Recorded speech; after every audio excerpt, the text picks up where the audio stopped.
In today's video, I'm going to teach you how to download and install the Binance app on your Android device in 2025.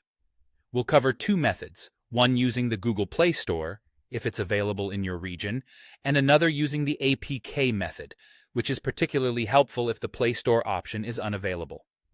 Let's get started with some essential checks. Before we dive into the actual downloading and installation process, there are a few things you need to check on your device. First, ensure your Android operating system is fairly current. Generally, having Android 8.0 or newer is recommended to avoid any compatibility issues. Also, take a moment to verify that you have enough storage space on your device. This is crucial because not only will you need space for the APK file, but also for any additional data the app will require once installed.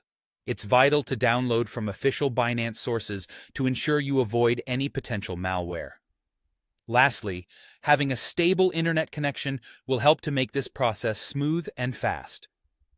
Now, let's move on to the first and safest method of downloading the Binance app, using the Google Play Store. Begin by opening the Google Play Store on your Android device. Once inside, you'll see the search bar at the top. Go ahead and type Binance into it. As you look at the search results, ensure you find the app developed by Binance or Binance Investments Companies Limited. Pay attention to the ratings and reviews to confirm its authenticity. An app with good ratings is generally a solid choice. Tap on Install to start downloading the app.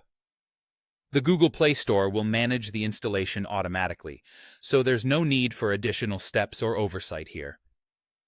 Once the installation is complete, open the app directly from the Play Store or find its icon on your home screen. From there, if you already have a Binance account, go ahead and log in.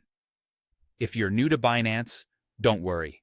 The app provides an option for you to register effortlessly, so you can get started trading or managing your cryptocurrency portfolio right away. In conclusion, using the Google Play Store is the recommended method for downloading Binance due to security and ease of use. However, if you find yourself in a situation where the Play Store isn't an option, don't worry. You can still proceed with the APK method, making sure to follow the same security precautions by downloading the file from an official Binance source. This step-by-step guide should help you get the Binance app on your Android device smoothly. Happy trading, and stay safe with your investments.